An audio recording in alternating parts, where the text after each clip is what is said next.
इसके लिए एक लंबी यात्रा करनी पड़ी है, आजादी की यात्रा। इस यात्रा में हजारों लाखों लोगों ने अपनी जान की कुर्बानी दी। 1919 जलियांवाला बाग। आज हमारी बैसाखी का दिन है, लेकिन पूरा पंजाब बैसाखी नहीं मनाएगा। हम सब बैसाखी नहीं मनाएंगे।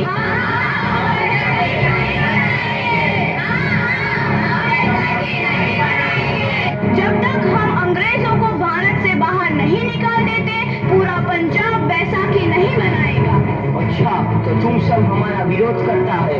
भाग जाओ यहाँ से, इसका अंजाम बहुत ही बुरा होगा।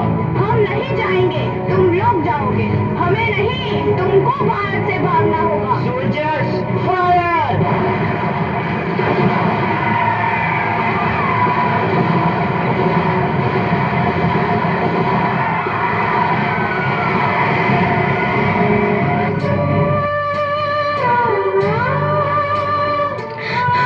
ये जमीन हमारी, ये धरती हमारी, ये खेत हमारे। अभी थोड़ी देर पहले हमारी ये फसलें लहरा रही थी, पर इन अंग्रेजों ने हमारी फसलें बर्बाद कर दी। इन अंग्रेजों ने एक ही झटके में इन सब फसलों को काट दिया।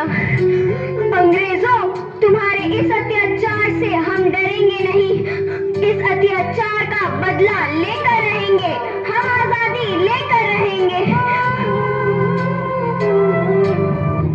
जलियांवाला बाग हर हिंदुस्तानी की आंख नम कर गया।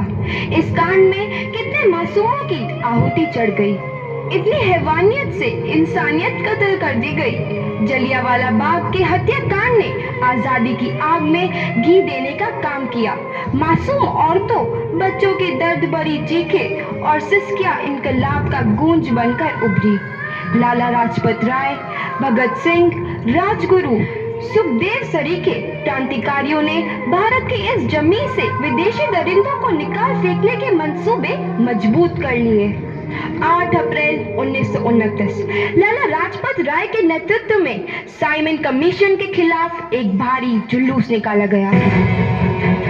Simon commission, Simon commission, Simon commission, Simon commission, Simon commission, Simon commission, Simon commission, Simon commission, Simon commission.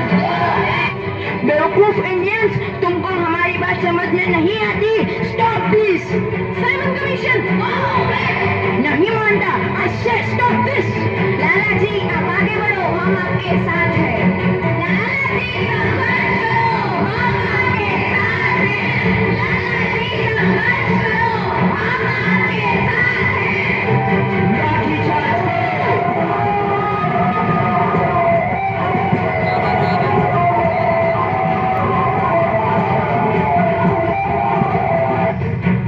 लाला जी को तो बहुत गहरी चोट लगी है। उनका सर फट गया है।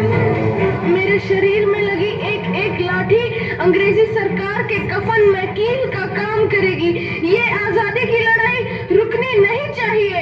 ये जिम्मेदारी मैं तुम सबको सौंप कर जा रहा हूँ।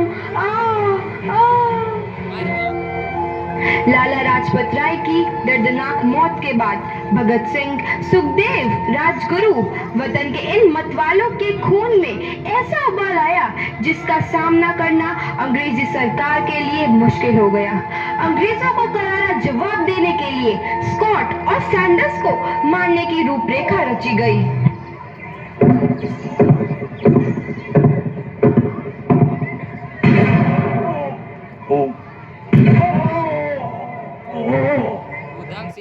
सैंडर्स मारा गया। चारों तरफ तहलका मचा था। दीवारों पर लिखा था, लाला जी की मौत का बदला ले लिया गया है। भगत सिंह समेत सभी वहां से फरार हो गए। 8 अप्रैल 1929 दिल्ली में ब्रिटिश सरकार की सेंट्रल लेजिस्लेटिव असेंबली की बैठक में 2 बम धमाके की आवाज सुनाई दी।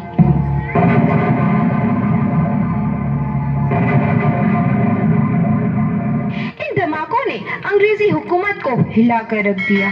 इस घटना को अंजाम देने वाले भगत सिंह, राजगुरु और सुखदेव ने अपने आप को अंग्रेजों के हवाले कर दिया। 1930 को अदालत ने अपना फैसला सुनाया।